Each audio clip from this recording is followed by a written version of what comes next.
Maestra Gaby es egresada de la Universidad de Guadalajara. Tiene un máster en terapia cognitivo-conductual y más de 20 años de experiencia en psicología clínica. Es directora general del Centro de Blindaje Emocional Intégrate, especializado en asesoría y acompañamiento a nivel clínico, educativo y laboral. Es creadora del modelo Blindaje Emocional Intégrate, BEI, para la intervención terapéutica y modificación de conducta. Es educadora sexual infantil desde hace 20 años, autora de la serie de libros Blindy para el empoderamiento personal y la psicoeducación sexual infantil. Coautora del libro Blindaje Emocional, un modelo contra la vulnerabilidad, y autora del audiolibro Disciplina Afectiva y Efectiva. Gaby, muchas gracias por aceptar esta invitación y acompañarnos nuevamente, ahora con este importante tema, educación de la autonomía en los hijos. Les invitamos a escribir sus dudas o comentarios en el chat para el final y podamos hacer una recapitulación de estas. Bienvenidos todos, bienvenida Gaby. Muchísimas gracias. Pues bueno, muy buenas noches. Qué bueno que este asunto de la luz, por ahí le compartí a Rafael, no nos tiene conflictuados y estamos hoy aquí conectados, disfrutando pues a lo mejor de un espacio de reflexión y de acompañamiento. Y como siempre les digo, tal vez no tengo todas las respuestas, pero juntos seguramente las podemos construir. Me voy a permitir acompañar mi presentación con unas diapositivas que he preparado para ustedes y que voy a compartir en este momento. Déjenme ver que la tecnología no me haga malas pasadas y que lo hagamos bien, ¿no? Y bueno, pues la estrategia que tenemos ya la compartió Rafael, que vamos a tener la oportunidad de ir realizando las preguntas. A partir de este momento, dada la configuración de Meet, no me permite ver sus imágenes, ni tampoco me permite ver el chat, entonces eso va a darnos el espacio para que yo tenga la exposición y al cierre podamos tener este intercambio de preguntas y respuestas. Bien, yo soy de Intégrate, ya por ahí hicieron la presencia de mi currícula, y bueno, nada más recordarles que tenemos medios, redes sociales por las cuales podemos ponernos en contacto. El teléfono que aparece en la parte de abajo, que dice teléfono, es el de la oficina, pero el WhatsApp que yo coloqué ahí es mi teléfono particular. Con todo gusto se los dejo por si alguien a lo mejor no se anima a preguntar en ese momento, desea alguna pregunta, quisiera aclarar algo de lo que se haya expuesto o de cualquier otro tema. Con todo gusto estoy a sus órdenes. Agradezco que se me envíe un mensajito y por ese mismo medio tendremos esta comunicación. El título, Educando en la autonomía a los hijos, y yo le puse como subtítulo que es un continuo proceso de maduración. Cuando uno educa a alguien, lo forma, lo forja, lo construye, le desarrolla habilidades, le desarrolla capacidades, y en este caso en particular nosotros hablaríamos de la autonomía. Es muy probable que con la pandemia a lo mejor nos hayamos dado cuenta que no había como tanta independencia o tanto trabajo por sí solo continuado en algunos de nuestros hijos. Es importante reconocer o tomar en cuenta que la autonomía es la capacidad de yo poder ejecutar lo que me corresponde o lo que a mi edad se espera que yo pueda realizar. Por eso decimos que es un continuo proceso de maduración. En la medida que nacemos en un entorno cuidado, en un entorno protegido, o debería de ser así, y tenemos un cuidador primario especial o un cuidador primario más importante, ¿no? Y entonces esta persona o este par de personas, papá y mamá, tienen esas atenciones sobre mí y empiezan a desarrollar habilidades y capacidades para que yo luego pueda resolver por mí mismo. Entonces hoy quise dividir la plática como en estos dos momentos, entender un poco el concepto de autonomía, qué se busca al trabajar la autonomía, que la búsqueda es madurez para llegar a la autonomía, y qué sería lo esperado según la edad. A veces con mucha frecuencia nosotros no tenemos claro lo que nuestros niños deberían de ya realizar y suponemos que tal vez son muy pequeños o que tal vez no están listos o que tal vez ya deberían de hacerlo y hasta se les solicita algo que no están capacitados para poder desarrollar. Entonces primero vamos a asimilar o entender que madurar es algo más que solo crecer físicamente. Madurar implica que yo tenga esta capacidad y dominio sobre una habilidad esperada según mi edad. No porque yo comporte de una forma adulta, yo ya estoy maduro, me sucede mucho. No porque un niño tenga un lenguaje elevado, un lenguaje complejo, un vocabulario extenso, entonces ya es maduro mentalmente. Entonces ya es maduro en cuanto a funciones ejecutivas. En realidad lo que nos está diciendo es que tiene un desarrollo elevado o un nivel estimulado en cuanto a la construcción del lenguaje. Pero de que yo pueda hablar con propiedad y complejamente, a que yo tenga toma de decisión o yo sea capaz de asumir el impacto de mis actos, pues hay una distancia, ¿no? Entonces madurar es algo más que solamente crecer. Madurar es acompañar este proceso para que tengamos este dominio de estabilidad. Por lo tanto, voy a comprender lo que yo debería de esperar de mi hijo según su edad para bien acompañar, ¿no? Y bueno, de ahí nosotros tendríamos que iniciar diciendo que el primer como medio, modelo, agente socializador de cualquier niño son sus propios padres. En la vida infantil, el principal modelo a seguir o el principal modelo constructor de la personalidad de nuestros hijos, de los hijos, son precisamente los padres, entendiendo al padre y a la madre. Y entonces, bajo esta convivencia en la familia o bajo esta convivencia con los padres, yo voy a desarrollar como niño habilidades o capacidades de protección. Si ustedes miran a un pequeño de 2 años, por ejemplo, no logran medir el peligro, pero cuando este niño llega a los 4 o 6 años, entonces alcanza a captar que hay cosas que le producen miedo, que hay cosas que pueden lastimar, que hay cosas que son un riesgo, pero todavía sin el total dominio. Deberíamos de esperar que llegando a la adolescencia tardía, llegando a la preparatoria, llegando a lo mejor a los inicios de la universidad, 18, 19 años, yo ya tenga muy claro cuáles son las conductas de riesgo. Y ahí entra nuestro primer papel socializador y formador. Si yo he resuelto la vida de este hijo, si yo no lo he dejado tener ese ensayo y ese error, si yo no lo he dejado vivir las experiencias, pero en el sentido de que si tú no hiciste esta actividad, te va a tocar este resultado, entonces este hijo no va a poder medir esta capacidad de riesgo. Entonces, yo desarrollo, dentro de las primeras interacciones que el padre tiene con el hijo, estos patrones de protección. ¿Qué acciones debo de hacer yo para salvaguardar mi integridad, para resguardar mi salud, para no correr riesgos? También aprendo en interacción padres e hijos la forma en la que me debo de relacionar. Por eso se dice que ames a tus hijos y que los trates bien, de forma que cuando ellos reciban maltrato, identifiquen inmediatamente que eso que está sucediendo no es adecuado, que no hayan naturalizado o hayan como familiarizado o normalizado el maltrato, la desacreditación, la devaluación, el ser ignorados, el ser postergados, el no ser priorizados, porque entonces yo aprendo a partir de la interacción que tienen conmigo.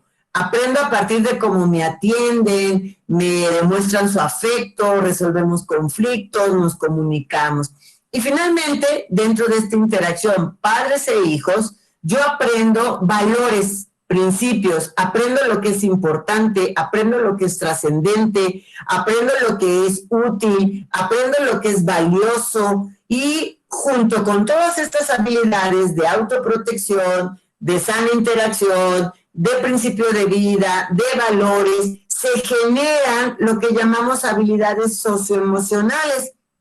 Estas habilidades socioemocionales me permitirán relacionarme con el entorno, me permitirán alimentar mi autoestima, me permitirán tener un autoconcepto positivo y entonces yo tendré lo que llamamos madurez socioafectiva. Si nos hablamos o si pensamos en el plano neuropsicológico, la madurez socioafectiva serían mis funciones ejecutivas mi capacidad de análisis, reflexión, toma de decisiones, regulación del impulso, postergar la gratificación, todos esos elementos están dentro de la madurez socioafectiva. Es el desarrollo de mi corteza prefrontal dominando a mi amígdala cerebral. ¿Qué es esto? Dominando a mi impulso, dominando a mi reacción emotiva, visceral. Entonces, por eso podemos encontrar que hay adultos que ya deberían de tener recursos de madurez socioafectiva, siguen siendo dominados por el impulso. Esas personas que ustedes han visto grabadas o que salen en el internet, en estas noticias, que se enojó, se bajó y pateó el carro, que se enojó porque le exigieron que se pusiera el cubrebocas, insultó al otro, obviamente me están hablando de que no tienen totalmente desarrollada su madurez socioafectiva. No son capaces de identificar su estado emocional, no son capaces de gestionar su frustración y tener una respuesta asertiva. Pero vamos entendiendo un poco más a qué nos referimos cuando nosotros queremos hoy crear un espacio para que analicemos cómo se educa la autonomía. Si yo te preguntara, ¿para qué educas a tus hijos? ¿Qué buscas al educar a tus hijos? Recuerdo que en algún momento mencionamos, o en alguna de las pláticas que he tenido con ustedes, que algunas de las personas decimos, educamos para ser hombres de bien, educamos para que las personas puedan a lo mejor desarrollar su potencial, educamos para que sean felices, educamos para que puedan trascender. Pues yo te lo doy en una respuesta todavía mucho más simple. Cuando tú eduques a alguien y lo eduques a la autonomía, edúcalo para que pueda resolver. ¿Resolver qué? Resolver su estado emocional, resolver adversidades, resolver la vida productiva, resolver los vínculos afectivos, resolver a la vida. Entonces, cuando tú educas y educas a la autonomía, el principal principio rector de todas tus acciones debería de ser entrenar para educar, para resolver.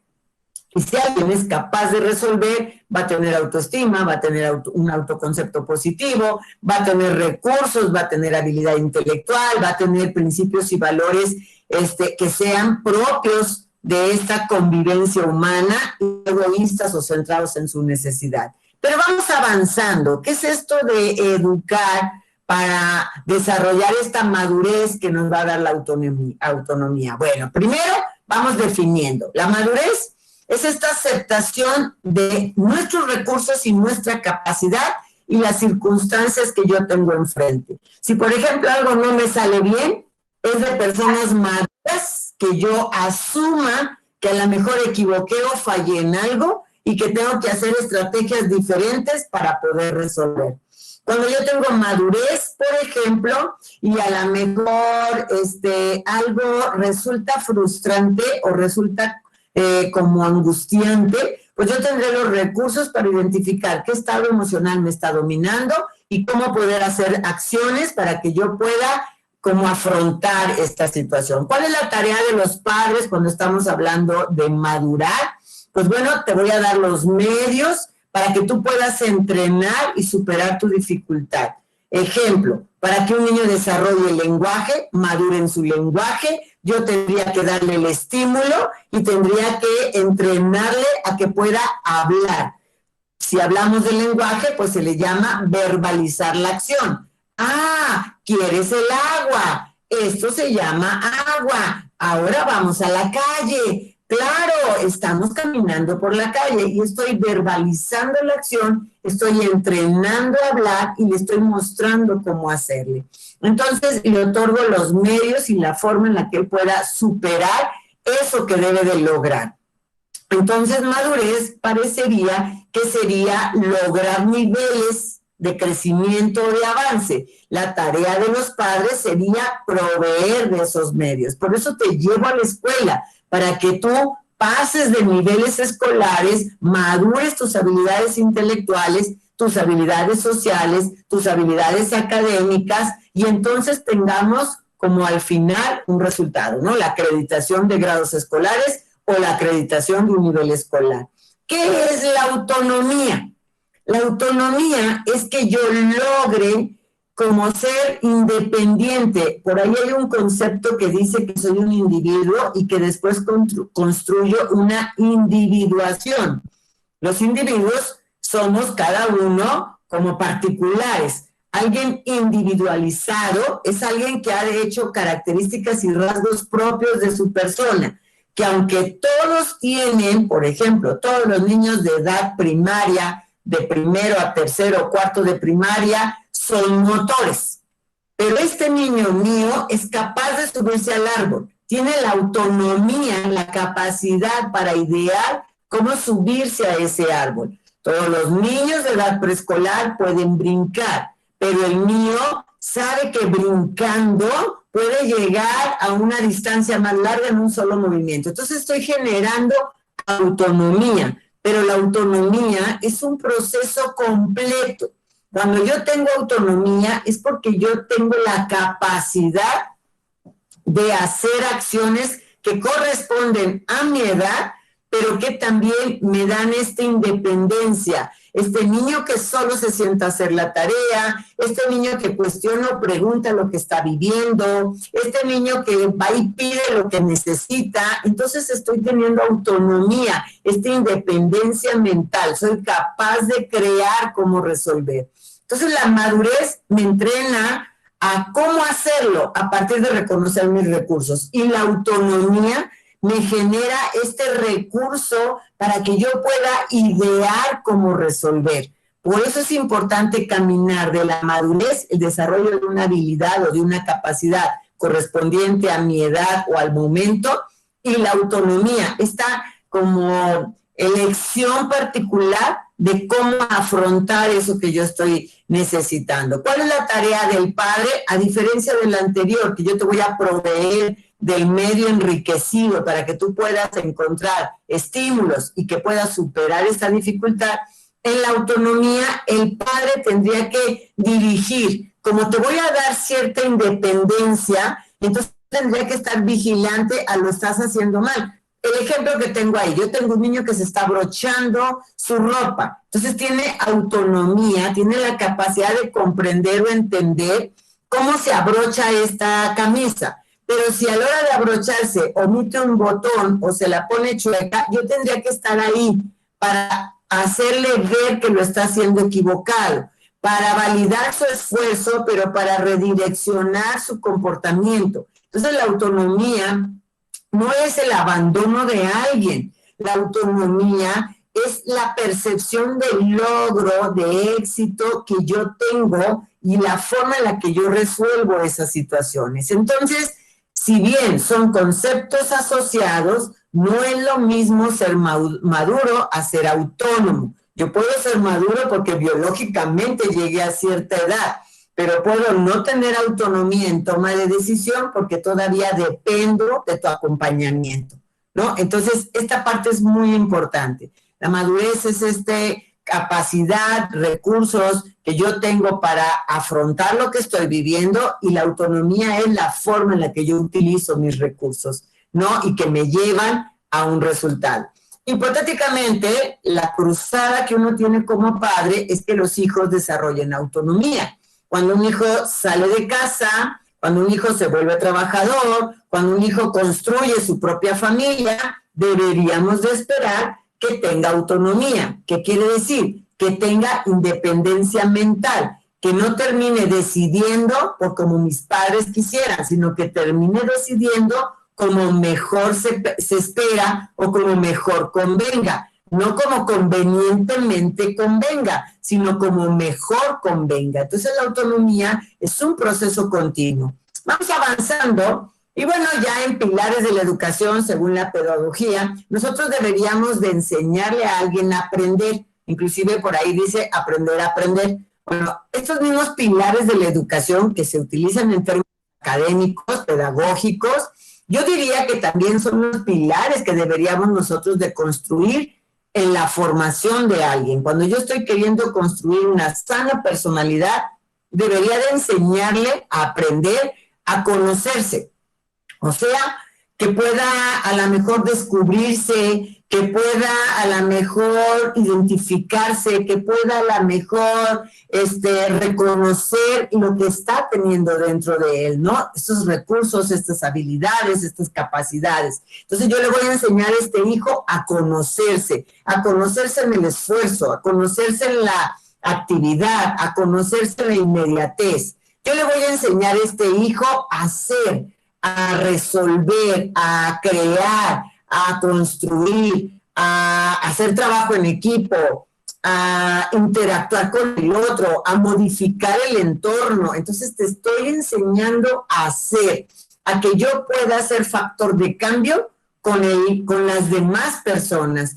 Voy a enseñarte y voy a ayudarte a que aprendas a convivir, habilidades sociales, espera de turno, apego a las instrucciones, negociación, expresión asertiva de mi sentir. Fíjate qué interesante. Te voy a enseñar, voy a aprender o voy a buscar que puedas aprender a convivir, a cooperar, a participar. Si en algún momento quisieran ustedes poner en diagrama o en este organigrama todo lo que son hábitos, rutinas, todo lo que son habilidades para la sana convivencia, pues estarían aquí en el convivir. No es que tú hagas un favor al lavar los trastes o que tú me hagas un favor al recoger tu ropa. Estás participando y cooperando en relación a los que convivimos aquí para el buen funcionamiento de esta casa. Y eso sería muy interesante que las personas así lo pudiéramos entender. No es un compromiso, es una cooperación, es una solidaridad a la buena convivencia que tendríamos que tener entre nosotros. Y finalmente, las personas tendríamos que aprender, nuestros hijos tendrían que aprender a hacer. ¿Qué quiere decir esto? Es la suma de conocer, crear y convivir. Es la suma de que yo pueda identificar mis propios recursos, los pueda poner al servicio del entorno y lo haga de forma sana, nutricia. Entonces, si nosotros pensáramos en los pilares de la formación, pues serían los mismos pilares de la educación. Si ustedes revisan un poco cómo se han elaborado las estrategias curriculares o los programas, ¿no? Hablar de la ciencia, pero lo hago a través del conocimiento de la ciencia, de cómo puedo yo influir con el conocimiento de la ciencia a una mejor convivencia y donde yo pueda conjuntar para crear un mejor ser. Entonces, es como un aprendizaje transversal. Todos tienen injerencia en todas las acciones que se hacen. Lo mismo hacemos como padres. Yo no puedo enseñarte a entender un fenómeno como la pandemia si yo no conozco cómo me contagio o no me contagio, si yo no hago estrategias para como tener salvaguarda de mi salud, si yo no soy responsable en cuanto a la convivencia con el otro, mi uso de cubrebocas, el apegarme a las reglas que me piden, y si yo no asumo que esto es transitorio y que mi ser tiene los recursos para poder sobrellevar o sortear esta vivencia. Entonces diríamos que los pilares de la formación y los pilares de la educación son básicos para construir una sana personalidad. Pero a mí me gustaría que evaluáramos qué tan sobreprotector pudiera yo estar siendo. Si educar a la autonomía tiene como antesala el nivel de madurez que yo haya alcanzado, el nivel de dominio y de reconocimiento de mis habilidades y mis recursos, vamos analizando si yo califico como alguien sobreprotector. Me ha encantado esta imagen, ¿no? Porque al final hasta les pusieron de estos platiquitos de burbujita para que los niños no se lastimen, y cómo al final resulta hasta ridículo la sobreprotección. Vamos aclarando qué es proteger. Proteger es hacer que una persona o una cosa se le ponga algún medio o se utilice alguna estrategia para evitar que reciba daño o que algo se lo produzca. Cuando yo hablo de proteger, entonces voy a ayudar, ¿no? A lo mejor a veces de forma dominante, de forma impositiva, ¿no? Para que esas cosas permanezcan en buen estado. A lo mejor alguien tiene algún objeto muy preciado y permanece siempre en una caja de seguridad. Entonces, mediante la fuerza, mediante mi capacidad de protegerlo de este acero que tiene la caja de seguridad, pues estoy protegiendo a este objeto que yo considero no deba de lastimarse. Pero también es importante que yo, no sé, ustedes se van a cambiar de casa y a lo mejor tienes artesanías, tienes a lo mejor figuras de Lledró, de porcelana, es muy probable que no las pongas a lo mejor como empacaste tu ropa en una maleta. A lo mejor le vas a poner estas piezas o vas a plastificarle o vas a emplayarla, que luego le dicen, o le vas a poner periódico, de modo que vas a garantizar que no sufra ningún desperfecto o que no se deteriore.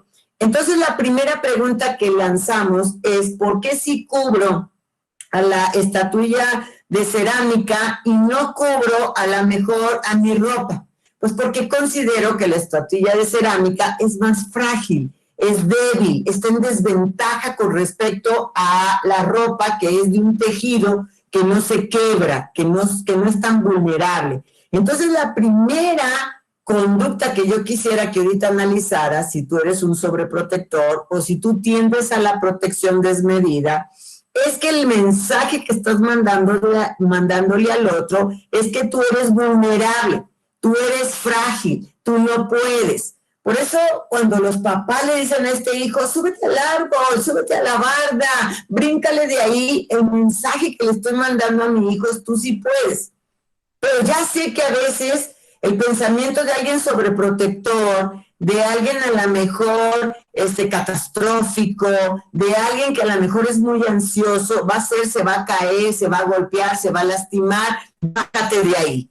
Entonces, el mensaje que se manda es tú no puedes. Ni tú puedes medir el peligro, ni tú puedes controlar las situaciones, ni tú tienes los recursos o las habilidades para brincar y no lastimarte. Estoy hablando en términos manejables, ¿verdad? Si tengo un niño de 2 años que quiere subir a un segundo o tercer piso y mostrarse desde el balcón, pues me queda claro que no es correcto.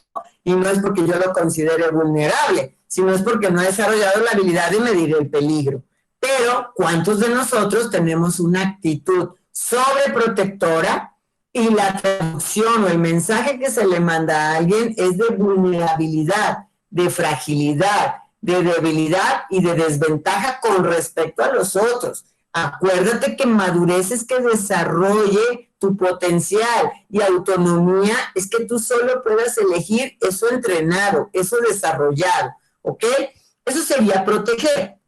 Entonces, entre que yo te cuide y te proteja, el espacio que quede en medio es la sobreprotección. Una cosa es que yo vigile el riesgo, una cosa es que yo calcule el riesgo, una cosa es que yo haga estrategias para disminuir el riesgo y otra cosa es que termine sobreprotegiéndote, o sea, mandándote el mensaje de que tú no eres capaz, de que tú eres vulnerable, de que tú eres frágil.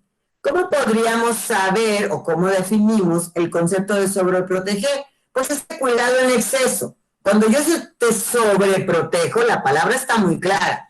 Protejo en demasía, protejo de forma innecesaria. O sea, está muy bien que si me subo a la bicicleta y tengo a lo mejor el riesgo de caerme, me pongo un casco. Pero de ahí, un casco, rodilleras, coderas, cualquier instrumento que me sea protector. Pero de ahí a que no me deje subir una bicicleta porque al final hay un riesgo, yo les diría, hay riesgos medidos. Entonces, sobreproteger es este exceso, esta demasía, este cuidado innecesario que se le da al otro y que al final termina inutilizándolo. No le abona la madurez, no le abona la autonomía.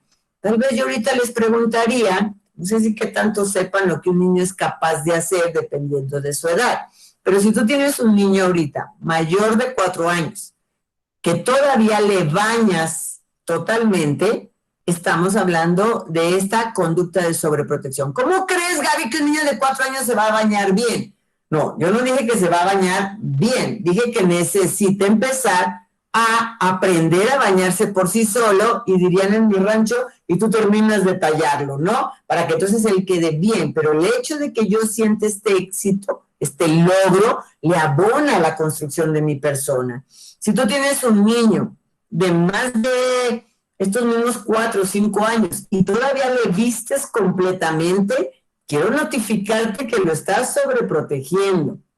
Quiero notificarte que lo estás inmadurando. Si tú tienes un niño de 8 años que todavía le sirves el agua o le das un vaso de plástico para que no lo quebre, quiero decirte que es sobreprotección. Y ya sé que me puedes argumentar que se puede cortar, que ya te ha sucedido, pero dice María Montessori que los mismos niños tienen claro cuando los objetos son resistentes o no, y que tienen una conducta hacia una acción y una conducta hacia el otro. En realidad, cualquier niño estaría capacitado para utilizar un vaso de cristal. Claro, te pediría que no fuera un vaso de cristal súper delgado, tal vez un vaso de cristal de Tlaquepaque, ¿no? Esos que son muy gruesos casi rebotan. Pero la realidad es que cuando yo hago acciones que el niño ya debería de ser capaz de realizar, lo estoy sobreprotegiendo. Tengo un niño de 8 años y yo todavía le pongo el cinturón, o todavía le ayudo a subirse al carro, por muy alto que el carro sea. La máxima en autonomía es: no hagas por un niño lo que él por sí solo puede hacer. Si tú lo ejecutas, estás sobreprotegiendo. Y el mensaje que estás mandando: tú no puedes, tú no sabes, tú eres inútil. Vamos hablando de qué podría ser lo que un niño ya está capacitado a desarrollar. Dividí estas diapositivas en 3 momentos: estimulante, o sea, la parte motora, la parte mental y la parte emocional. En un niño, por ejemplo, de 0 a 3 años, empieza a desarrollar su psicomotricidad gruesa, debería de ser capaz de llevarse cosas a la boca, debería de ser capaz de ubicar que a lo mejor está, inclusive lo empiezan a asociar, que está en casa, que va a la calle, ¿no? Y generalmente tienen juego receptivo. A veces queremos que los niños se entretengan solos. Un niño de menos de 3 años le va a divertir el juego 2 minutos, pero una vez que aprendió cómo juega, cómo suena, cómo se mueve, pierde su interés, recibe el juego, ¿no? Dentro de los procesos mentales tendríamos el desarrollo del lenguaje. Un niño de 2 años debería de tener como dominio del lenguaje de 80 a 100 palabras. 2 años, de 80 a 100 palabras. Y eso significa palabras como las conjunciones, ¿no? De, la, por, para, etcétera, ¿no? Pero al final son palabras. Debería de tener claro, si ya logró tener esta conciencia corporal de este cuerpo es mío y este cuerpo es el del otro, esto está arriba, esto está abajo, pues lo que sigue es comprender que cuando él está en casa se encuentran mamá y papá, cuando él está en la escuela están sus compañeritos, como si tuviera conciencia y conceptualización del entorno. Si alguna vez te has preguntado por qué los niños de 3 años son tan necios o son tan persistentes en su idea, es por la constancia del objeto. ¿Qué quiere decir esto? Las cosas existen porque las veo. Las cosas ya no existen porque no las veo. Por eso el niño puede tapar su cabeza y pensar que nadie lo ve. Destapar su cabeza y pensar que acaba de aparecer, las personas acaban de aparecer. Entonces, cuando tú le dices a un niño, por ejemplo, no sé, le vas a dar una quesadilla o le vas a dar una paleta y tú se la destapas o tú se la partes, la constancia del objeto de esa paleta tapada o de esa quesadilla completa acaba de cambiar. Para él es como si ya no estuviera el objeto que conocía. Por eso les genera tanta frustración y se ponen como muy tristes, ¿no? Y hasta desbordados. Y bueno, pues emocionalmente son niños que requieren apego. Según la teoría del apego de John Bowlby, nos dice que de los 0 a los 3 años, un niño debe de tener como esta figura significativa, se le llama principal cuidador, al que sienta o que traduzca o que él perciba que le entiende y le atiende. Y entonces este niño dice, esta persona me reconoce, esta persona sabe lo que yo estoy necesitando, esta persona va a venir a mí. Y a eso le llamamos un vínculo de apego. Cuando esta persona no está, por eso sienten tristeza, lloran, porque sienten que están perdiendo algo, ¿no? Y eso hace que entonces ellos se vean tan graciosos para garantizar que las personas volteen a ver. ¿no? Ustedes encontrarán que los bebés a esa edad tienden a ser graciosadas, sonríen, porque quiero hacerme fácil de ser atractivo a ti para que tú no te vayas. Y empiezan la interacción social, pero todavía no puede compartir, todavía no puede esperar turno, inclusive si te sabes un poco sobre obediencia, todavía no tiene la capacidad de integrar normas, por lo tanto, pues le cuesta mucho trabajo desplazar turnos, esperar momentos, etcétera, ¿no? ¿Cuál sería nuestra petición? ¿No? ¿Qué sería lo que tú deberías de desarrollar? La primera infancia, moverme solo, hablar, tomar las cosas yo solo, son los principios de la autonomía. Hacen que el niño sienta que él puede lograr cosas por sí solo. ¿Qué te pediríamos? Exploración. Déjalo tocar, déjalo explorar, déjalo vivir. ¿Cuál sería lo que no deberías de hacer? Contener, limitar, sobre todo si porque eres muy ansioso y crees que se va a lastimar, terminen no haciendo nada. En el área de lo mental, ayúdale a verbalizar, háblale, conversa, hazlo que tenga experiencias de aprendizaje, que toque, que explore, que sepa cómo se llamen. ¿Cuál sería lo que no te invitaríamos a hacer? Que tú le leas, que tú le traduzcas, no leer de lectura, sino que tú le traduzcas a este niño lo que él está diciendo. No, ¿quieres esto? No, habrá que ayudarle a que él pueda verbalizar. Y finalmente, una cosa es tener un vínculo sano, que yo te dé atención segura, confiada, y otra cosa es atenderte ansioso, o sea, yo angustiado, yo como padre de familia angustiado, o atenderte irritado, saturado, cansado, como ahorita está sucediendo. Con la pandemia estamos desarrollando poca tolerancia, porque esto ya rebasó la capacidad de poderlo aceptar o vivir. Luego viene una siguiente etapa, que serían los niños de preescolar.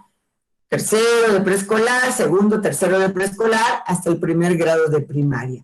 Este niño es muy juguetón, por eso juega todo el tiempo, por eso quiere tamborilear, por eso se mueve, por eso tiene esta imaginación activada y ya hace un juego social, ya involucra al otro en el juego. Todavía no hay roles definidos, pero ya involucra al otro en el juego. A lo mejor le puede decir cómo juegue, que diga, cómo lo diga. Este niño es mentalmente perseverante, por eso parecen, dirían en mi rancho, progresivos inmortales.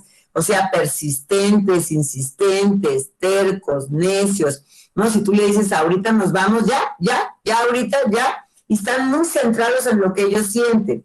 Esta edad hace que ellos piensen o consideren que las cosas se mueven a su favor, pero que también lo que suceda mal es por su culpa.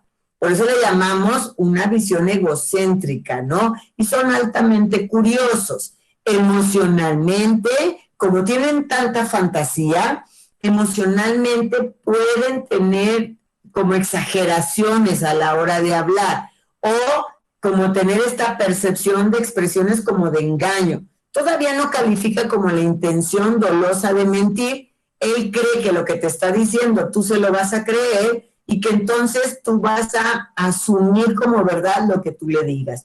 Y este tipo de niños, dentro del área de la emoción, de los 4 a los 6 años, tienden a ser cíclicos, pueden tener episodios de tranquilidad por episodios de sobrereacción. Se le quiebra el lápiz y es como si se acabara el mundo. O pueden ensuciarse y pareciera que no importara que se ensuciaran, ¿no? Entonces tenemos como estos péndulos de emoción. ¿Qué sería lo que te pediríamos? Mira, estamos hablando de lo que se espera que este niño haga según la edad. Estos subcuadros que te pongo ahorita es lo que nosotros sugerimos se dé para que se abone o decimos no hagas porque impediría su avance, impediría su madurez para la búsqueda de la autonomía. Hay que tener espontaneidad contra las reglas muy rígidas. Si este niño canta y baila cuando está comiendo, hay que permitirle cierta flexibilidad. Si hay que establecer hábitos, hay que establecer rutinas, hay que establecer protocolos o estrategias particulares que él deba de cumplir, pero también hay que dar cierta espontaneidad, hay que dar estos espacios para que él pueda relajarse. Ahorita que tenemos a los niños dentro de casa, estamos a veces muy encima de ellos, que no grites, que no avientes, que no muevas. Entonces, ¿cuándo sí puedo hacerlo? ¿No? Al final él no entiende que está en una situación extraordinaria. Mentalmente vamos a buscar cómo ayudarles a que crezca su creatividad. Si te preguntó algo, explícale. Si le llamó la atención algo, dile de dónde se origina, dile para qué sirve, dile cómo lo puede usar o de qué otras formas se usa. Pero cuando tú insistes en un niño, no brinques, no corras, no grites, no hagas, deja ahí, no toques, entonces rompo esta creatividad. Si tú crees que está teniendo una conducta que no corresponde o que lo va a meter en problemas, redirecciona su interés. Oye, eso no te lo puedo prestar, pero esto que se parece sí. Eso no lo podemos hacer, lo podemos hacer ahora, ¿no? Redirecciona su interés. Y finalmente, este niño va a aprender, por ejemplo, a decir cosas concretas, cosas exactas, a lo mejor a no buscar fantasear o ser inexacto en lo que está hablando, cuando tú le hablas desde la verdad y no buscas atraparlo. ¿Quién tiró el juguete cuando él es el único que está ahí? Tiraron el juguete, hay que levantarlo. El juguete que está tirado, hay que levantarlo. Los juguetes deben de estar en su lugar. No busques atraparlo, no busques pescarlo en la mentira, eso no le sirve. Muchas de las veces ni siquiera es su intención mentir, su intención es librarse, su intención es evadir. Entonces hay que buscar la veracidad.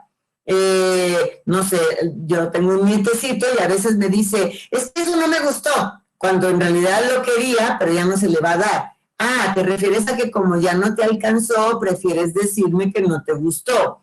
O me asusta, por ejemplo, ¿no? Es que me asusta. Ah, lo que me quieres decir es que no te gusta hacer esto, no te gusta realizar aquello. Busquemos la verdad más que señalar y atrapar a alguien en la mentira. Y le va a ayudar a desarrollar esta autonomía, asumir la responsabilidad de sus propios actos. Nos vamos a ir con los niños de la primera infancia, 7 a 10 años, que serían los niños de primaria menor, ¿no? Que les llaman ustedes, de primero a tercero de primaria, más o menos, ¿no?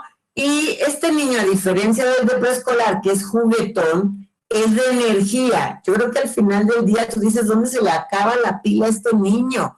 O sea, ¿cuándo se desconecta, no? Porque todo el tiempo están energéticos. Es importante, si en algún momento es tu último momento para instalar hábitos y rutinas, es en esta edad. Si no hiciste estructura, sistematización y hábitos y rutinas, te va a costar más trabajo para la adolescencia o la edad adulta. Este niño energético va a buscar el juego en grupo, va a tener una intención definida, por eso muchos de los niños desarrollan habilidades deportivas a esta edad, porque es como si prefiero este juego, prefiero esta actividad, pero también al trabajo, a la realización de las actividades escolares, le aplica voluntad. Y la voluntad es un recurso que se requiere para la atención, para el enfoque de la atención y la concentración. Por eso se dice que es el último momento en el que tú puedes reafirmar hábitos, reglas, normas, rutinas, etc. Y mentalmente este niño es muy observador. Si tú le prometiste algo, lo va a recordar. Si tú le dices algo que no es lógico, lo va a captar, porque está empezando a llegar a conclusiones, está empezando a utilizar su sentido común, está empezando a aprender que cuando tú le das una instrucción y luego estás muy saturado con tu trabajo, no le sigues o no le das seguimiento, y entonces él puede ignorarla. Por eso se dice que empieza a utilizar como sus habilidades para poder entender o captar el mundo. Se vuelve mentalmente observador, desarrolla, y por eso a esa edad se detecta el déficit de atención, desarrolla el nivel de atención y las habilidades para el aprendizaje con mayores cualidades. Esta es una edad muy importante en la etapa escolar. Y emocionalmente, a diferencia de la edad anterior, aquí ya me doy cuenta lo correcto de lo incorrecto, la verdad de la imaginación, lo bueno de lo malo, lo que es una promesa y lo que son hechos concretos. E inclusive empieza a tener un espacio de latencia, de ensimismamiento, y empieza a dar como este inicio a la intimidad, a esta persona interna que siente vergüenza, por ejemplo, que siente pena, que no se siente seguro, que no se siente confiado, y por eso decimos que empieza la fase del pudor. Inclusive los niños a esta edad ya quieren bañarse solos, cambiarse solos, vestirse solos, hacer cosas solos, ¿no? ¿Qué vamos a pedirte? Pues reglas, normas muy claras, muy constantes, muy estructuradas y un principio de valor que rija. Acuérdate, dice Vidal Smith, que cuando tú apliques reglas, trabajes sobre 3 valores importantes: responsabilidad, honestidad y sana convivencia. Está como respeto, ¿no? Responsabilidad, honestidad y respeto, que bajo estos 3 valores tú marques todas tus reglas de convivencia de casa. ¿Qué vamos a pedirle en el área mental? Vamos a entrenar. Ya sé que te tiró las cosas, ya sé que manchó el sillón, ya sé que no cumplió con la tarea. Vamos a entrenar. Cuando tú no cumples con la tarea, te vas a tener que sentar en la tarde a terminarla. Cuando yo te dije que recogieras tu cuarto y tú nada más ocultaste debajo de la cama, ven, de todos modos va a suceder. Vamos entrenando resultados más que castigando, más que solo sancionando, sino que él sepa que no se libra, que todo tiene causa y efecto. Ejemplo, si no terminas pronto, no estás eligiendo salir, ¿no? Entonces, no terminé pronto, no salgo, porque yo no lo estoy eligiendo, pero de todos modos vas a terminar. Y emocionalmente vamos a tener empatía más que juzgarlo como malintencionado. No sé, es que tú siempre me regañas. Entiendo que te sientas cansado de los regaños. Comprendo que te sientas frustrado con los regaños, como este vínculo, como estoy aquí, te entiendo. Eso no quiere decir que te la voy a pasar, simple y sencillamente que comprendo cómo lo estás sintiendo, pero vas a hacer la acción, ¿no? Y nos vamos con las 2 últimas etapas, los pubertos, niños 4, 5 y 6, a lo mejor 5 y 6 y primero de secundaria. Uno era a lo mejor lúdico, juguetón, el otro era activo, energético, y este es explorador. Este es el niño que te bordea y que todo el tiempo está midiendo tu límite. Generalmente son muy saludables y quieren ir en contra de la regla establecida. Son muy claros de la conciencia ecológica, claro, la que no les afecte. O sea, no consumas popote, pero no me digas que yo no voy a jugar mi videojuego, aunque la luz se termine como ahorita que estamos, ¿no? Entonces, yo soy muy consciente de dar y de regalarle cosas a los niños del orfanato, del albergue al que vamos a visitar, pero a mi hermana no le permito nada, o a mi hermano no le permito nada. Entonces, vamos a hablar de este niño que quiere romper los límites, que quiere como mostrar que es capaz de hacer cosas de reto y que tiene esta conciencia ecológica, ¿no? Generalmente no se enferman. Entonces hablamos de alguien que quiere explorar. Por lo tanto, empiezan a enseñarme que ellos me pueden llevar al límite. Mentalmente son muy críticos, entonces todo el tiempo te están observando. El otro ya te ponía atención. Este va a lanzar críticas. Eso que te pusiste está mal, así no deberías de hacerlo. Mira que te equivocaste. Tilichentos como ellos solos, y tienen una retención selectiva, por eso parecen expertos en un tema, ¿no? Muy focalizados a yo en el futuro voy a ser futbolista, yo voy a ser astronauta, yo voy a hacer esto, pero realmente no tienen construido el cómo van a llegar ahí. Dentro del área emocional se asocian, ¿no? Ya pudiéramos tener a alguien que le parezca atractivo el sexo opuesto sin necesariamente irse a la conquista del otro. No los metan en eso, no le preguntes si le gusta a alguien, si tiene novia, porque no es la edad, no es el momento, ¿no? Tienden a hacer alianzas, amistades. Si un niño llega a los 11 o 13 años y no tiene este amigo sólido, estos 2, 3 amigos sólidos, pues tendríamos que trabajar para que él pueda socializar o pueda ser fraterno, ¿no? Antes de esa edad todos somos amigos de todos, ¿no? Muchas de las veces empiezo a ver cómo comporta el otro, qué es lo que se espera del otro, qué es lo aceptado o no aceptado del otro, y le da tinte a mi rol, a mi forma en la que yo esperan los demás verme, y empieza a darse esta atención particular. A lo mejor siempre había mostrado actividad física, ahora me gusta solamente esto. Es como si la persona empezara a quitársele las cáscaras y nos mostrara más o menos a ese jovencito o adulto que va a ser. ¿Qué te pedimos? Sí hay que contener, haz de cuenta, eso sí está permitido, eso no está permitido, eso sí lo puedes hacer sin que todo el tiempo estés dando un sermón o señalando. Te voy a redireccionar, eso no fue agradable, eso no fue grato, eso ya sabes que no está autorizado, para que él sepa que tiene que regresar sin que tenga aquí a una persona hostil, ¿no? Mentalmente voy a ayudarte a que construyas, por ejemplo, ¿y tú cómo lo harías? ¿Y tú cómo lo resolverías? ¿Y tú a qué me estás haciendo referencia? A ver, no te estoy entendiendo. ¿Cómo sería que fuera diferente? Como si te bajara a la evidencia, al objetivo, a lo concreto, sin darle argumentación. Ya ves como siempre te tengo que decir que recojas tu cuarto y así quieres que te dé permiso para esto, para aquello, y entonces ya me fui a otras áreas. Y emocionalmente tendría yo que ser congruente. Hay una parte muy importante de esta edad que tiene que ver con el reconocimiento. Las conductas que nosotros generalmente trabajamos con nuestros niños, niñas, adolescentes, tienen que ver con la falta de validación o con la falta de capacidad de percepción de éxito, de logro. Entonces, hay que ser muy congruentes. Si yo te estoy diciendo que te reconozco, que te considero, que te valido, pues que toda mi persona y mis acciones de eso hablen. Pero si yo te digo que te considero y tomo decisiones por ti, si yo te digo que te valido y te digo que eso que piensas no es importante, pues eso no es congruente. Entonces, básicamente en esa línea estamos. Y vámonos con los últimos de este sector, de este grupo, que son los adolescentes. Estos secundarianos, a lo mejor estos preparatorianos ya también, ¿no? Y a diferencia de los otros, la parte donde el físico muestra mayores cambios es en cuanto a su desarrollo.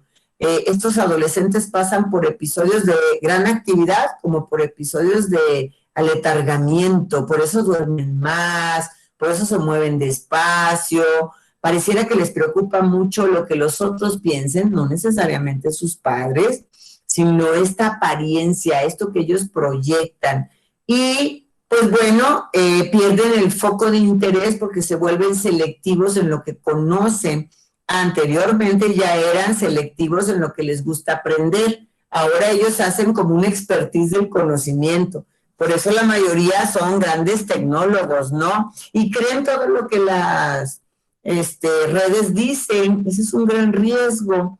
Hace rato compartía con Rafael, dimos una charla, por ahí están mis redes sociales, sobre manejo de las redes, este impacto de las redes sobre los adolescentes, sobre la población. Y decía que una noticia falsa viaja 6 veces más rápido que una noticia verdadera y que hay 52 millones de seguidores de noticias falsas. Y yo creo que esto les ha tocado, que más de alguien te mande una liga, una fotografía, una imagen, a lo mejor hasta un comentario de una noticia falsa y la da por cierta, ahora que estamos en tanta zozobra con esto de la pandemia, ¿no? Entonces, bueno, estos adolescentes son crédulos de ese conocimiento digital, de eso que está en las redes, creen más en lo que ellos están leyendo y viendo ahí, en lo que ellos experimentan. A mí no me ha pasado, a mí no me ha sucedido, yo así no lo he vivido, que en esa sabiduría generacional. Si ustedes se analizan como adolescentes, a lo mejor a algunos de ustedes les gustaba mucho escuchar las historias de sus abuelos, las historias de sus padres, y como que de ahí aprendías. Bueno, estas nuevas generaciones les cuesta un poco más de trabajo, tal vez porque nosotros no estamos tan congruentes o tan claros con lo que sabemos y tampoco lo sabemos platicar, ¿no? Y bueno, emocionalmente son cíclicos, ¿no? Esto quiere decir que pueden viajar de un estado emocional al otro, tienen una crisis de originalidad porque quieren pertenecer, siendo diferentes, pero al mismo tiempo igual que los otros. Hay una alta idealización de lo que deberían de hacer, de lo que deberían lograr, de lo que los demás deberían de darles contra la realidad. Entonces hay que ayudarles a que se vuelvan más objetivos, a que se vuelvan más concretos, que de algún modo hablen desde la evidencia, desde la realidad, y están muy concentrados en su necesidad. ¿Te acuerdas que los niños de preescolar eran ególatras? Yo creo que yo afecto o altero el entorno. Este es como ensimismado. era egocéntrico, perdón. Este es como ensimismado. ¿Qué quiere decir esto? Que si me afecta, me muevo. Si no me afecta o no traduzco que me afecta, no cuentes conmigo. Por eso si eres un padre de familia y supones que llegando del súper o de la despensa, con tus bolsas cargando, este adolescente que te encontró en la sala se va a comedir, pues es poco probable que lo haga. Inclusive te puede llegar a decir, tú no me dijiste, no me pediste que te ayudara. ¿Por qué? Porque está tan centrado en él que esto lo hace ser poco como acomedido, visualizado en el otro, ¿no? Esta oposición, a diferencia del no de preescolar, esta oposición es para afirmar al yo, o sea, yo voy en contra de lo que tú me digas porque eso me hace diferente. Y eso los convierte en reactivos, retadores, a lo mejor ensimismados, de personalidad o carácter volátil. ¿Qué te vamos a pedir? Bueno, como él está cambiando y está creciendo, enséñale la parte positiva de ser este hombre o esta mujer, más que criticarlo porque trae esos pantaloncitos que parecen como de niña, o más por criticarlo que porque no es claro cómo se viste, ¿no? Entonces vamos diciéndole lo significativo y lo importante de ser este hombre o esta mujer. Mentalmente vamos a trabajar con el incentivo, más que cuestionar por qué piensa lo que piensa, llevémoslo a la reflexión, vamos a identificar qué le interesa, vamos a crecer sus experiencias en ese sentido y vamos a reafirmar. A veces es muy fácil desacreditar, tú porque eres flojo, tú porque no sabes, tú porque no te cuesta, ¿no? Y entonces esos son mensajes de desacreditación. ¿Cómo lo harías tú si fueras tú? ¿Cómo lo harías para resolver? ¿Cómo crees que deberías de realizarlo para poder escuchar y reafirmar? A lo mejor tiene buenas cosas que nos puedan compartir. Pero bueno, yo sé que todo esto es mucha información y que lo que yo he querido es decirte que cada etapa y cada edad significan un proceso de evolución y de cambio. No le puedo pedir lo mismo al niño de preescolar que al niño de la primaria mayor. No puedo esperar lo mismo del niño de primaria, de primero de primaria, al niño de secundaria. A cada quien necesita hablarle desde su necesidad. Pero vamos cerrando esta conversación y te diré, ¿qué necesitan los hijos? Un líder, una guía, que contenga, direccione y entrene. Contenga, eso sí, eso no, eso está permitido, eso no está permitido. Direccione, esto es, por aquí es, y te entrene a cómo lo hagas, a cómo lo resuelvas. Hacerlo por él es sobreproteger, es inmadurar, es no desarrollar autonomía. ¿Qué sería lo que yo te pediría para que tú te quedes de toda la conversación que hemos tenido, que sé que ha sido muy extensa? ¿Cómo puedo identificar si estoy educando para resolver? Si estoy haciendo adultos capaces. Te la pongo fácil. La siguiente vez que le pidas algo a tu hijo o a tu hija que realice, pregúntate, ¿lo que le estoy pidiendo opera para su formación? ¿O lo que le estoy pidiendo o lo que estoy haciendo opera para mi comodidad? Ejemplo, me abrocho el zapato para mi comodidad, para rápido irnos, para que no se caiga, para que yo no me preocupe si se lastima, o le estoy enseñando habilidades motoras. Le doy de comer deprisa con la cuchara rápido para que se alimente, porque así garantizo que coma, porque así terminamos en tiempo, o le ayuda a su coordinación ojo-mano, o le ayuda a la autonomía de alimentarse por sí solo, o le ayuda a calcular cuando ya tiene hambre o no la tiene. Le consigo la tarea, la busco porque yo me siento tranquilo de que está cumpliendo, de que estoy siendo un buen padre, de que mantengo supervisión, o le consigo la tarea para su formación. Conseguirle la tarea le ayuda a asumir responsabilidad. Conseguir la tarea le ayuda a hacer estrategias de hábitos y rutinas. Conseguirle la tarea le da hábitos de estudio. Pregúntatelo, es muy fácil. Lo que hago con mi hijo o lo que le pido a mi hijo opera para su formación, opera para mi comodidad o para mi compulsión. En lugar de discutir con mi hijo e insistir que ese permiso no se lo voy a dar o que eso que me está pidiendo no es posible de entregar, lo acepto, me va, ya, ándale, pues ya. Acepto sus condiciones, acepto su estrategia, acepto su forma en la que me está pidiendo las cosas para no discutir, o le estoy aceptando para enseñarle a educarse, para formarlo. Es muy simple. La siguiente vez que quieras saber si tú estás construyendo autonomía, entrenando y desarrollando madurez, pregúntate, ¿eso que hago para mi hijo opera para su formación?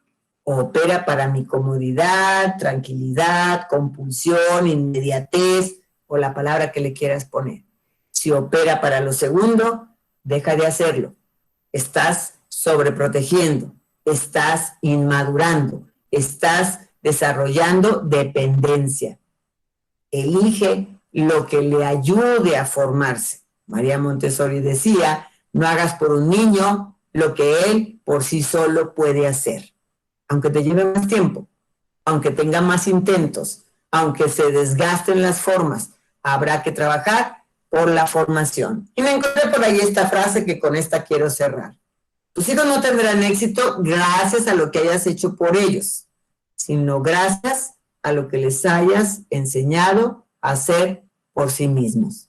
Así es de que hoy ya estás enterado. ¿Construyes para la formación o le ayudas a resolver para que tú estés más tranquilo? Así es de que está muy bien que supervises lo que hace en clases virtuales, pero no que se las hagas, o no que estés insistiéndole que se conecte. Habrá que tener una sanción si no me conecto. Habrá que tener una consecuencia si no cumplo las tareas. Habrá que tener una responsabilidad o un efecto si yo no hago mis deberes.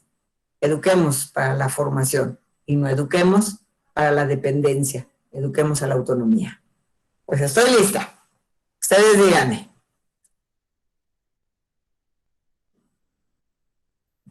Gaby, muchísimas gracias. Hay una pregunta que fue recién comenzaste, creo que ya la fuiste respondiendo durante la sesión. La repito nada más. ¿Cuál es la diferencia entre autonomía e independencia?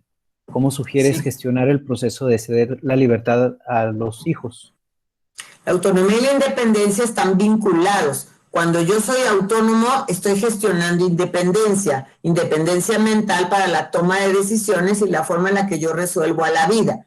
Pero ¿cómo te otorgo la independencia? Pues en la medida que te hago que asumas el impacto de tus elecciones. Esa es básicamente la regla clave de esto. Cuando yo te invito a ti a que tú tengas como el efecto de tus propias decisiones, entonces te estoy ayudando a trabajar la independencia. ¿A qué te voy a hacer independiente o a qué nivel te voy a dar independencia acorde a tu edad?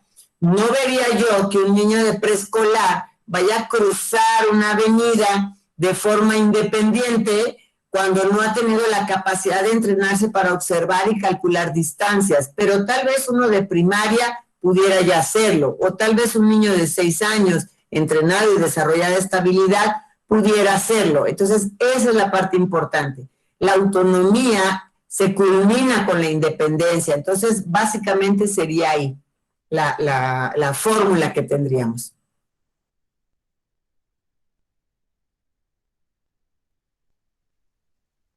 Gracias, Gaby. No sé si alguien más tuviera alguna pregunta. Les invitamos a exponerla en el chat o presencial.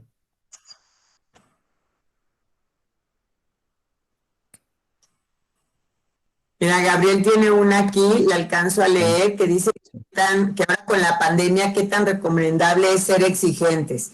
Yo creo que efectivamente tenemos como unas condiciones complejas, hay mucho cansancio ya, el estrés ya se volvió estrés crónico, ya nosotros ahorita estamos todos como quemados energéticamente hablando. Yo siempre les digo a los padres de familia que elijan sus luchas. A lo mejor yo podría pedirle a este hijo que cumpla sus actividades, pero tal vez no sentado en ángulo de 90 o sonriendo todo el tiempo a la clase. Acuérdense que ustedes están teniendo ahorita interacción con un entorno al que no conocía. El maestro ya lidiaba con las caras que el alumno hacía. el maestro ya lidiaba con el alumno desparramado en el escritorio. Hoy ustedes lo están observando. Entonces, podríamos ponernos como en qué sí es indiscutible pedir y exigir y qué no. Por ejemplo, si la escuela me ha dicho que para que yo entre a mi clase tengo que estar bien peinado, tengo que tener uniforme, tengo que estar alineado, pues así lo voy a hacer, pero pues a lo mejor puede sentarse sin zapatos, porque de todos modos la escuela no afecta en mucho que yo no traiga mis zapatos, o sea, como hacer este espacio en donde yo cumpla los requisitos y las especificaciones que la escuela tiene, pero pueda tener ese espacio donde tengamos esta flexibilidad. Esa sería para mí como una estrategia.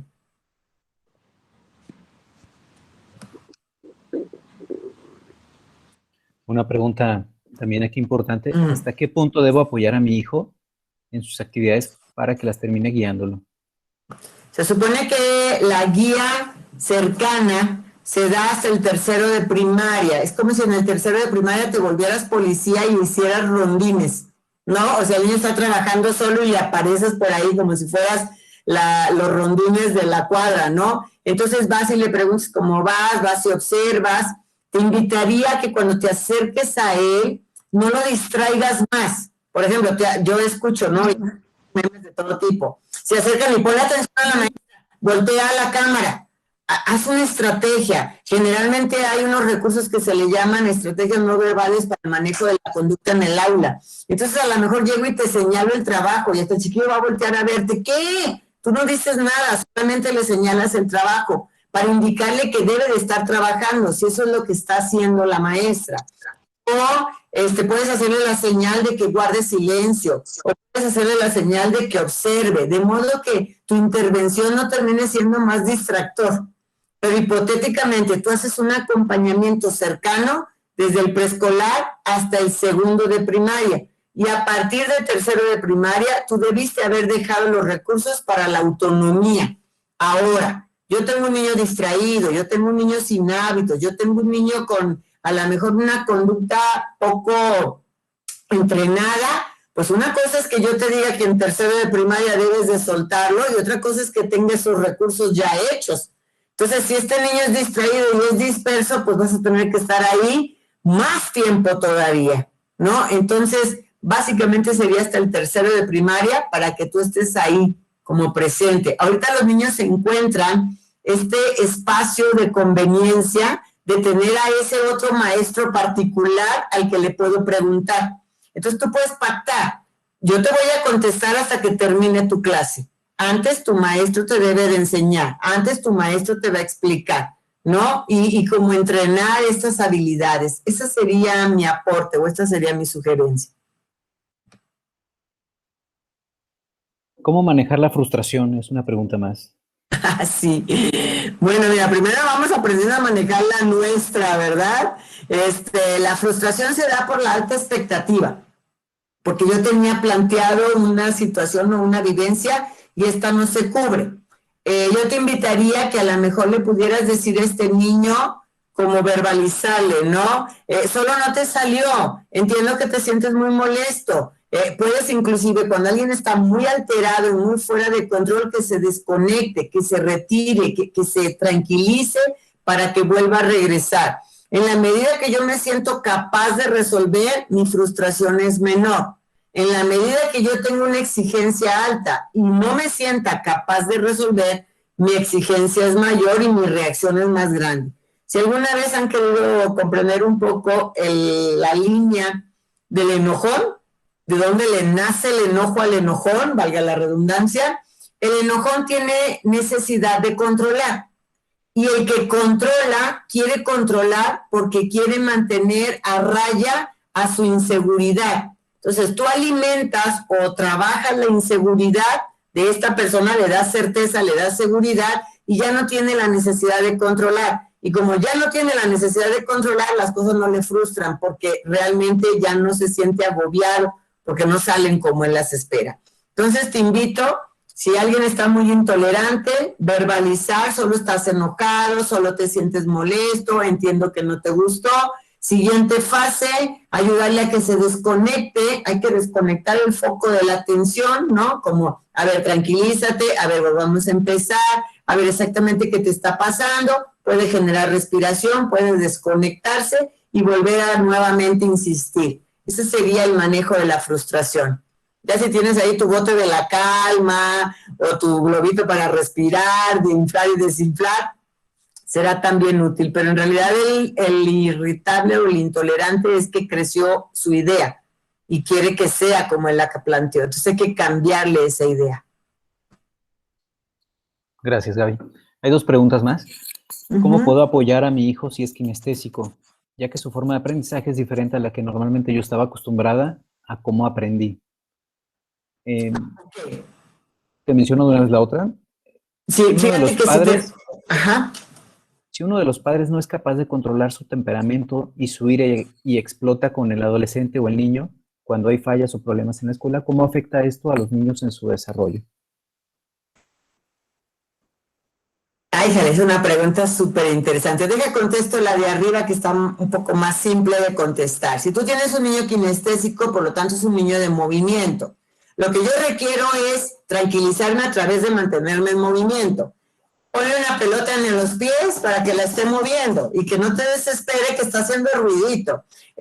A lo mejor dile que si va a mover su lápiz, lo haga sobre su cuerpo, o sea, de frente aquí, ¿no? O en las piernas, de modo que no se oiga el ruidito que nos va a desesperar a todos. Entonces yo debo de canalizarle. El kinestésico quiere moverse y aprende a través de manipular el conocimiento. Entonces yo te invitaría a que le permitieras ese espacio de movimiento controlado le llamamos. A lo mejor si tú estás trabajando con un kinestésico que tiende a tener el movimiento, le dices, ahorita vamos a estar trabajando concentrado, yo te voy a indicar cuándo puedes mover tus pies. Y entonces voy regulando el movimiento, tiempo de moverte, tiempo de tranquilizarte, tiempo de relajarte, le pones un término, tiempo de patitas, tiempo de lo que sea. Y entonces el niño empieza a regular su impulsividad, que eso es lo que que eso es lo que le pasa al kinestésico, ¿no? Bueno, eso sería con respecto a la forma de aprendizaje del kinestésico, que generalmente la mayoría de nosotros somos visuales o auditivos, o sea, aprendemos a través de lo visual o aprendemos a través de la escucha. A mí, por ejemplo, este mundo de la pandemia o este mundo del Zoom me ansía mucho cuando yo no puedo verlos a ustedes y tengo que ver mi pantalla. Pero bueno, conforme he tenido este estímulo, he desarrollado la habilidad de hacerlo. ¿Qué creen que hago? Pues pongo 2 pantallas y entonces así ya puedo ver a las dos áreas o las 2 personas. Bien, ¿qué vamos a hacer si uno de los padres no logra controlar su temperamento y sobrereacciona? Hay una parte interesante. Cuando tú eres hostil conmigo, cuando tú eres reactivo conmigo, cuando tú tienes esas expresiones fuera de control, primero, me ansías. Segundo, me haces como creyente de que yo no soy merecedor del buen trato y altera. Hay algo que se le llama un apego desorganizado o distorsionado. ¿Qué quiere decir? Que esa persona que me quiere, que debería de ser mi espacio de tranquilidad y de seguridad, altera mi persona. No es lo mismo que mi tío se enoje y me diga cosas a que se enoje mi madre o mi padre y me las diga, porque estas tienen, como la Biblia, 70 veces 7 de impacto. Entonces, ¿qué estoy construyendo? La vulnerabilidad. Voy a tener 2 formas de reaccionar. O me someto a la hostilidad o empiezo a reaccionar en la misma línea. Y lo último que me va a interesar va a ser la escuela. Entonces voy a empezar a tener resistencia al desempeño escolar, rendimiento alterado, ansiedad, a tal grado que si la hostilidad se vuelve el modo frecuente en el que me disciplinas, o me vacuno, ¿no? O me vuelvo zozobrante e inseguro porque no quiero que te estés enojando. Recordemos que la infancia es el espacio de construcción en mis relaciones en la adultez. Si tú me enseñas a que la violencia o la reactividad es una forma de convivencia cotidiana, la voy a buscar, porque así la aprendí, la voy a buscar. Entonces, híjole, me parece que si tenemos un padre de familia iracundo, explosivo, reactivo, pues empiece por revisar su inseguridad para que deje de querer tener control sobre las cosas y pueda construir a ese adulto saludable que está dormido y no se está activando. Muchísimas gracias, Gaby, por haber respondido todas estas preguntas. Siempre es un honor escucharte, saber de tu experiencia y también de estos consejos útiles y sobre todo muy concretos para nuestros hogares. Felicidades también por tu ponencia. A todos los papás les agradecemos muchísimo su presencia. Les recordamos que esta conferencia ha sido grabada y estará disponible en nuestros canales de YouTube y en las redes sociales en las próximas horas. Muchísimas gracias a todos por su presencia. Gaby, felicidades y también gracias por habernos acompañado. Muchísimas gracias. Solamente cierro con José Matías, que nos pregunta que hasta qué edad debemos de poner consecuencias. Yo te pregunto, ¿cuándo te dejan de cobrar impuestos o intereses si tú no los pagas? Si tú no pagas tu tarjeta, ¿cuándo te la dejan de cobrar? Pues todo el tiempo. Entonces, toda acción tiene como resultado el regreso de una consecuencia. Nada más que la consecuencia debe de ser lógica, inmediata y proporcional, vinculada a la falta. Yo no puedo ponerte una consecuencia que no tenga nada que ver con lo que estamos viviendo. Seguramente hablaremos en algún otro momento de disciplina, pero las consecuencias son proporcionales a la falta de cumplimiento de mis responsabilidades. Habrá que ver si no he llenado al sujeto de responsabilidades y solamente lo estoy atrapando en cada una de las fallas. Hay muchas cosas que analizar siempre. Acuérdense que estamos entrenando para la vida, no para que hagan las cosas bien en casa. Muchas gracias. Buenas noches. Bye.